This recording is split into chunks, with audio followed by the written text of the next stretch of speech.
19 পৃষ্ঠাতে আমরা আজকে দেখো শুরুতেই কি দেওয়া আছে প্রশ্নটা একটু দেখব যে একটি দেখো 19 পৃষ্ঠার শুরুতে দেওয়া আছে একটি টেনিস বলের মূল্য 24 টাকা এবং একটি ক্রিকেট ব্যাটের মূল্য 150 টাকা।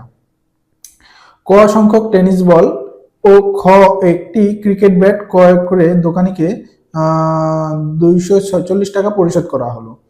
সমস্যাটি গাণিতিক বাক্যে প্রকাশ করে সমাধান করি। আমরা গাণিতিক বাক্য নির্ণয় করা এবং গাণিতিক বাক্য থেকে অজানা মান বের করা দুইটা প্রক্রিয়াই কিন্তু আগেই শিখে আসছি। আমরা এখন গাণিতিক বাক্য নির্ণয় করে এখান থেকে গাণিতিক বাক্যর মান অজানা মানটা বের করবো। দেখো তাহলে প্রশ্নটা আবার একটু ভালো করে বুঝে পড়ার চেষ্টা করতেছি। দেখো তোমরা একটু দেখো, বুঝার চেষ্টা করো যে একটি টেনিস বলের মূল্য বলছে 24 টাকা এবং একটি ক্রিকেট ব্যাটের মূল্য বলছে 150 টাকা। ক সংখ্যক টেনিস বল ও একটি ব্যাট, ক সংখ্যক টেনিস বল অর্থাৎ টেনিস বলের সংখ্যা কিন্তু নির্দিষ্ট করে বলা হয়নি। ক সংখ্যক টেনিস বল ও একটি ক্রিকেট ব্যাট, ব্যাট কিন্তু বলা হয়েছে, একটা ক্রিকেট ব্যাট ক্রয় করে দোকানিকে 246 টাকা পরিশোধ করা হলো। সমস্যাটি গাণিতিক বাক্যে প্রকাশ করি। তাহলে আমরা জানি যে মোট টাকা বের করতে হলে আমাদের জিনিস যতগুলা কিনা হচ্ছে তার সাথে একটা জিনিসের দাম গুণ করতে হয়। তাহলে এইখানে আমরা দুইটা জিনিস কিনছি, একটা হচ্ছে যে টেনিস বল আর একটা কি ব্যাট। একটা হচ্ছে আমাদের টেনিস বল, দেখো একটা টেনিস বল কিনছি আমরা, আর একটা হচ্ছে ক্রিকেট ব্যাট কিনছি। তাহলে দুইটা জিনিসের দাম যোগ করলে, দুইটা জিনিসের মোট দাম যোগ করলে আমাদের কত টাকা? 246 টাকা। দেখো ক সংখ্যক টেনিস বল ও একটি ক্রিকেট ব্যাট ক্রয় করে দোকানিকে 246 টাকা পরিশোধ করা হয়েছে, অর্থাৎ দুইটার মূল্য 246 টাকা, দুইটা মিলে। এখন কোনটা কত টাকা করে কিনা হয়েছে এটা এখন আমাদের বের করতে হবে, এবং কোনটা কত টাকা দিয়ে কিনা হয়েছে মোট। তাহলে আমরা কিভাবে এই জিনিসটা বুঝতে পারবো, একটু বোর্ডের দিকে ফলো করো, এখানে করে দেওয়া আছে, আমি বুঝাই দিচ্ছি। তারপরেও টেনিস বলের মোট দাম, টেনিস বলের মোট দাম যোগ ক্রিকেট ব্যাটের মোট দাম, ক্রিকেট ব্যাটের মোট দাম, এই দুটা যদি যোগ করি তাহলে আমাদের 246 টাকা হবে। কারণ টেনিস বলের মোট দাম এবং ক্রিকেট ব্যাটের মোট দাম যেটা কিনছে সেইটা দিয়েই 246 টাকা পরিশোধ করা হয়েছে দোকানদারকে। এখন আমাদের টেনিস বলের মোট দাম আর ক্রিকেট বলের মোট দামটা বের করে যোগ করতে হবে। এখন মোট দাম কি করে পাবো আমরা? টেনিস বলের মোট দাম পাবো মোট কতগুলা টেনিস বল কিনা হয়েছে সেটার সংখ্যা, মোট টেনিস বলের সংখ্যা, মোট টেনিস বলের সংখ্যা, মোট কতগুলা টেনিস বল কিনা হয়েছে তার সাথে গুণ করতে হবে একটি টেনিস বলের দাম, একটি টেনিস বলের দাম,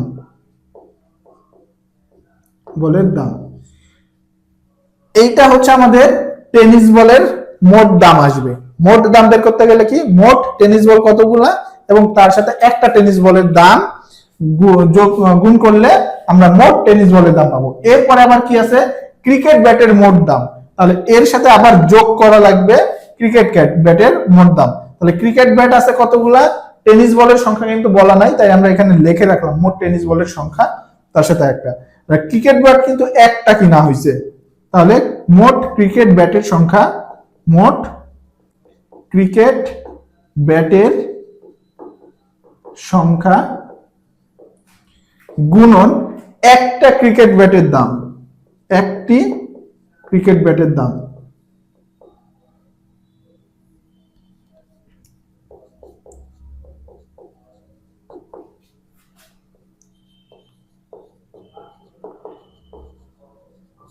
তাহলে দেখো সমান সমান আমাদের কত, 246। এখন আশা করি তোমরা বুঝতে পারবে এখান থেকে। তাহলে আমরা 246 টাকা কি, যা আমাদের বল এবং ব্যাট কিনে দাম হয়েছিল। তাহলে টেনিস বলের মোট দাম, ক্রিকেট বলের মোট দাম যোগ করলে আমরা পাবো 246 টাকা, যেটা দোকানদারকে পরিশোধ করা হয়েছে। টেনিস বলের মোট দাম কিভাবে পাবো, মোট টেনিস বলের সংখ্যার সাথে একটা টেনিস বলের সংখ্যার দাম গুণ করলে মোট টেনিস বলের দাম, তার সাথে যোগ মোট ক্রিকেট ব্যাট যতগুলা কিনা হয়েছিল তার সাথে একটা ক্রিকেট ব্যাটের দাম গুণ করা হলে মোট ক্রিকেট ব্যাটের দাম পাবো। তাহলে এই দুইটা আবার যোগ করলে দেখো 246 টাকা হচ্ছে। এখন মোট টেনিস বলের সংখ্যা আমরা জানি না এখানে, তাহলে মোট টেনিস বলের সংখ্যা আমাদের এখানে গাণিতিক বাক্য সাজাইতে গেলে কি নেওয়া লাগবে, ক ধরা লাগবে, কারণ টেনিস বলের সংখ্যা কিন্তু বলা হয়নি। দেখো প্রশ্ন দেখো ক সংখ্যক বলা হয়েছে, তার মানে অজানা মান। তাহলে টেনিস বলের সংখ্যা হচ্ছে আমাদের ক গুণন একটা টেনিস বলের দাম। একটা টেনিস বলের দাম কত দেওয়া আছে দেখো, একটা টেনিস বলের দাম কিন্তু আমাদের দেওয়া আছে এখানে 24 টাকা।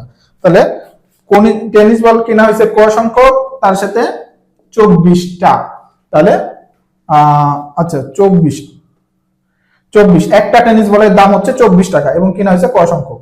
তাহলে এইটা যোগ এখন আমাদের মোট ক্রিকেট ব্যাটের সংখ্যা, ক্রিকেট ব্যাটের সংখ্যা হচ্ছে আমাদের একটা কিনা হয়েছে। দেখো প্রশ্ন করে এখান থেকে বলা হয়েছে একটি ক্রিকেট ব্যাট ক্রয় করে দোকানিকে আচ্ছা 246 টাকা দেওয়া হলো। তাহলে একটি ক্রিকেট ব্যাটের সংখ্যা তার সাথে একটা ক্রিকেট ব্যাটের দাম গুণ করতে হবে। একটা ক্রিকেট ব্যাটের দাম হচ্ছে আমাদের 150 টাকা। তাহলে এই দুইটা মোট হচ্ছে যে আমাদের টেনিস বলের দাম এবং মোট ক্রিকেট বলের দাম যেটা আমরা কিনছি, এই দুটো যোগ করলে আমাদের হবে 246 টাকা। তাহলে এই যে এইটা হবে হচ্ছে আমাদের গাণিতিক বাক্য। আশা করি তোমরা এই বিষয়টা থেকে বুঝতে পারছো কিভাবে আমাদের এখানে গাণিতিক বাক্যটাকে সাজানো হয়েছে।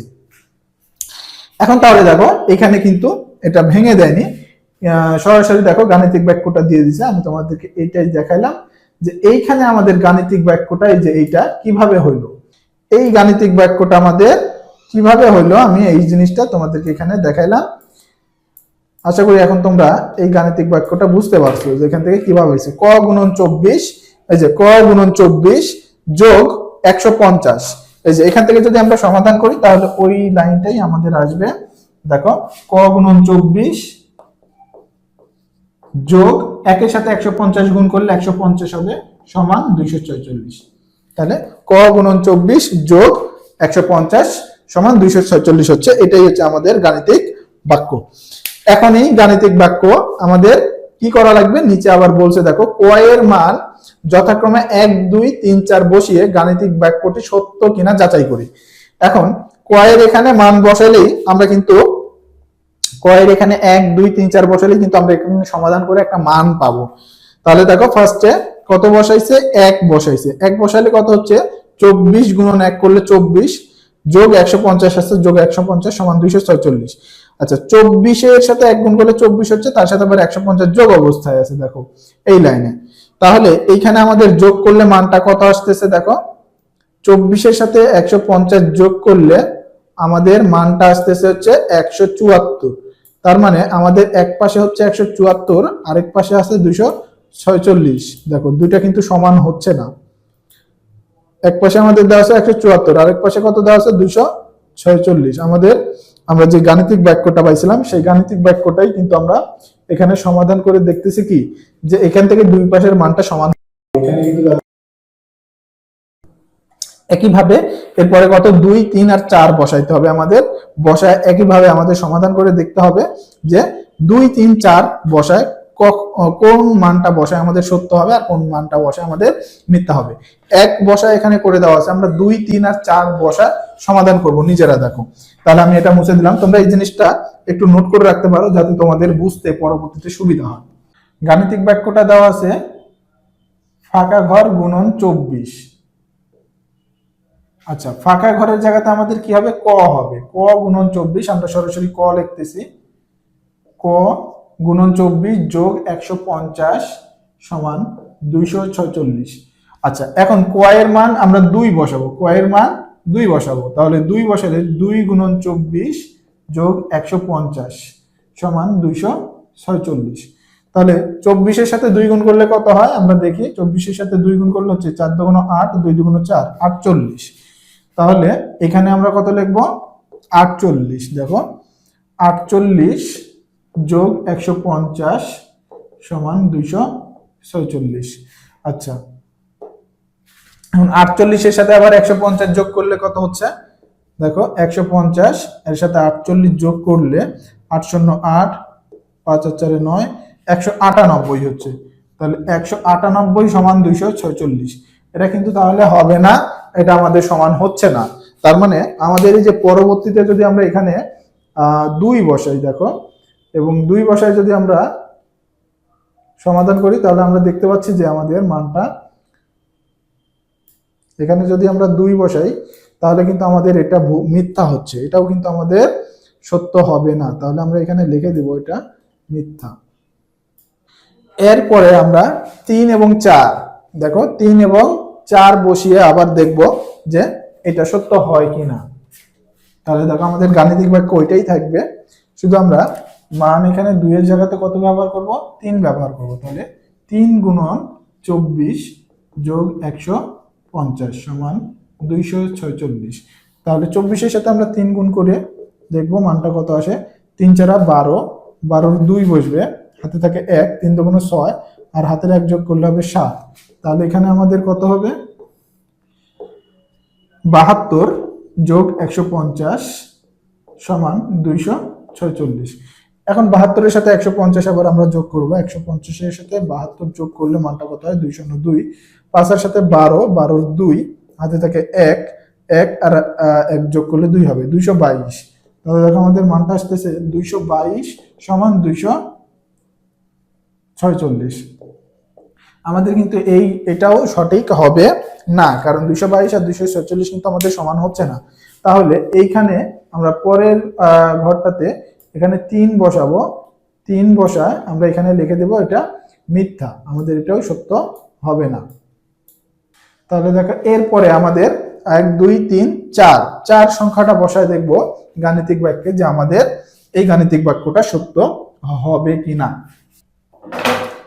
তাহলে এবার আমরা দেখো কয়ের জায়গাতে কত বসাবো, ক সমান 4 ধরলাম, তাহলে কয়ের জায়গাতে 4 বসাবো। 4 গুণন 24 যোগ 150 সমান 246। তাহলে 24 এর সাথে আমরা 4 গুণ করব, 24 এর সাথে 4 গুণ করলে 4 4 16, 16 6, 16 6, হাতে থাকে 1, 4 দুগুণ 8, 8 আর হাতের 1 যোগ করলে 9 হবে 96।